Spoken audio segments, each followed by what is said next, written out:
എല്ലാവർക്കും രുചിഭേദങ്ങളിലേക്ക് സ്വാഗതം. ഇന്ന് നമ്മൾ കാണാൻ പോണ ആദ്യ സദ്യ വിഭവം എരിശ്ശേരിയാണ്. ചേനയും കായും ഒക്കെ ചേർത്തിട്ട് ഉണ്ടാക്കിയ നല്ല നാടൻ സ്വാദുള്ള എരിശ്ശേരി. എരിശ്ശേരിക്ക് ചേനയും നേന്ത്രക്കായുമാണ് വേണ്ടത്. ഇത് ചെറിയ കഷ്ണങ്ങളാക്കി അരിഞ്ഞു വെച്ചിട്ടുണ്ട്. വൃത്തിയായിട്ട് കഴുകിയ ശേഷം പ്രഷർ കുക്കറിൽ ഇട്ടിട്ട് 2 വിസിലിന് വേവിച്ചെടുക്കണം. കറിയും എരിശ്ശേരി ഏകദേശം ഒരേപോലെയുള്ള ഇൻഗ്രീഡിയൻസ് ഒക്കെ വെച്ചിട്ടാണ് ഉണ്ടാക്കുന്നത്. എന്നാൽ ഭയങ്കര വ്യത്യാസമുണ്ട് രണ്ടിൻ്റെയും ടേസ്റ്റ്. എരിശ്ശേരിക്ക് തേങ്ങ അരയ്ക്കാനും വറക്കാനും ഒരേ ക്വാണ്ടിറ്റിയാണ് എടുക്കേണ്ടത്. അരപ്പ് റെഡിയാക്കാം നമുക്ക്. തേങ്ങ ഇട്ട് കൊടുത്തിട്ടുണ്ട്, പിന്നെ ചുവന്ന മുളക്, ജീരകം, കുരുമുളക്, മഞ്ഞൾപ്പൊടി. ഇത് നന്നായിട്ട് മഷി പോലെ അരച്ചെടുത്തിട്ടുണ്ട്. ഇനി നമുക്ക് വറക്കാനുള്ളത് നോക്കാം. ഒരു ചീനച്ചട്ടിയിലേക്ക് വെളിച്ചെണ്ണ ഒഴിച്ചു കൊടുത്തിട്ടുണ്ട്. കടുക്, ജീരകം, തേങ്ങ, കറിവേപ്പില ഇതെല്ലാം കൂടെ ഇട്ടിട്ട് നല്ല ഗോൾഡൻ ബ്രൗൺ ആവണ വരെ റോസ്റ്റ് ചെയ്തെടുക്കണം. നന്നായിട്ട് ഇതേപോലെ റോസ്റ്റ് ചെയ്തെടുക്കണം. കണ്ടില്ലേ? ഇനി ഞാൻ പ്രഷർ കുക്കറിൽ നിന്ന് വേറൊരു പാത്രത്തിലേക്ക് വേവിച്ച കഷ്ണങ്ങൾ ഇട്ട് കൊടുക്കുന്നുണ്ട്. അതിനുശേഷം നമ്മൾ നേരത്തെ അരച്ച് വെച്ച അരപ്പും ചേർക്കാം. നന്നായിട്ടൊന്ന് മിക്സ് ചെയ്ത ശേഷം ഒരു 3 മിനിറ്റ് മീഡിയം ഫ്ലെയിമിൽ ഇരുന്നോട്ടെ. നമ്മൾ കഷ്ണങ്ങൾ ഇളക്കണ സമയത്ത് ഒരുപാട് അതിനെ കുത്തി ഇളക്കരുത്. അപ്പോൾ ഉണ്ടെങ്കിൽ അത് പേസ്റ്റായി പോവും. അത് അവോയ്ഡ് ചെയ്യാനാണ്. നല്ല ജെൻറ്റിലായിട്ട് വേണം ഇളക്കിയെടുക്കാനായിട്ട്. അതിനുശേഷം നമ്മൾ ഈ വറുത്ത് വെച്ച തേങ്ങയും ചേർക്കാം. നന്നായിട്ടൊന്ന് മിക്സ് ചെയ്ത ശേഷം നമുക്ക് സ്റ്റവ് ഓഫ് ചെയ്യാം. ഇത്രയേ ഉള്ളൂ എരിശ്ശേരി.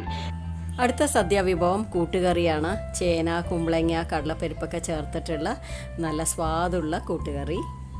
ഇതിനായി ആവശ്യമുള്ളത് ചെറിയ ക്യൂബ്സായി അരിഞ്ഞ കുമ്പളങ്ങ, ചേന, പിന്നെ 1 മണിക്കൂർ കുതിർത്ത കടലപ്പരിപ്പ് എല്ലാം കൂടെ നന്നായിട്ട് വൃത്തിയായിട്ട് കഴുകിയ ശേഷം പ്രഷർ കുക്കറിലിടാം.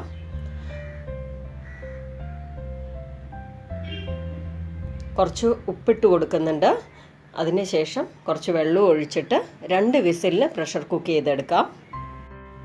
ഇനി നമുക്ക് അരപ്പ് റെഡിയാക്കി എടുക്കാം. എപ്പോഴും കറിക്ക് വന്നിട്ട് അരക്കണേനെക്കാട്ടിലും ഡബിൾ ക്വാണ്ടിറ്റി തേങ്ങ വേണം വറക്കാനായിട്ട്.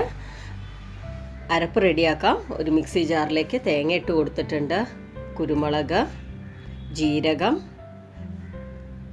മഞ്ഞൾപ്പൊടി, മുളക് പൊടി.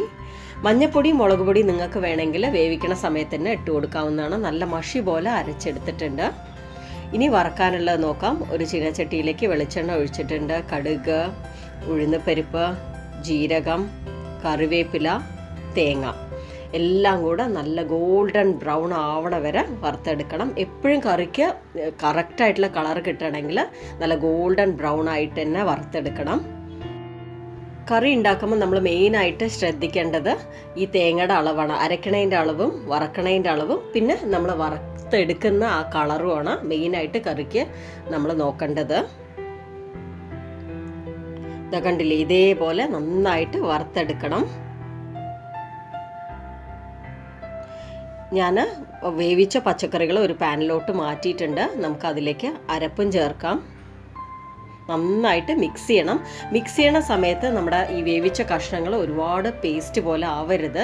നല്ല ജെൻറ്റിലായിട്ട് വേണം ഇത് ഇളക്കിയെടുക്കാനായിട്ട്. അല്ലെങ്കിൽ അത് പെട്ടെന്ന് ഉടഞ്ഞ് വല്ല പേസ്റ്റ് പോലെ ആവും. കുറച്ച് ഉപ്പിട്ട് കൊടുക്കുന്നുണ്ട്. ഓൾറെഡി നമ്മൾ ഉപ്പിട്ട് കൊടുത്തിട്ടുണ്ട്, എന്നാലും കുറച്ചുകൂടെ ആവശ്യമായിട്ട് വരുന്നുണ്ട്. ഇനി നമുക്ക് വറുത്ത് വെച്ചിരിക്കണം ഈ തേങ്ങാക്കൂട്ടും ചേർത്ത് കൊടുക്കാം. ഒന്ന് മിക്സ് ചെയ്ത ശേഷം സ്റ്റവ് ഓഫ് ചെയ്യാം. എൻ്റെ അമ്മൂമ്മ ഉണ്ടാക്കുന്ന അതേപോലെ തന്നെയാണ് ഞാൻ ട്രഡീഷണൽ റെസിപ്പീസ് എല്ലാം തന്നെ ചെയ്തെടുക്കാറ്. ഇതിൽ നിങ്ങൾക്ക് വേണമെങ്കിൽ ഒരു ചെറിയ കഷ്ണം ശർക്കര ചേർക്കാം. ഞങ്ങൾക്ക് മധുരം ഇഷ്ടമില്ലാത്തത് കൊണ്ട് ഇതിൽ ചേർക്കണില്ല. അപ്പോൾ നമ്മുടെ കൂട്ടുകറിയും റെഡി ആയിട്ടുണ്ട്. എല്ലാവർക്കും ഈ വീഡിയോ ഇഷ്ടമായി കാണുമെന്ന് വിചാരിക്കുന്നു.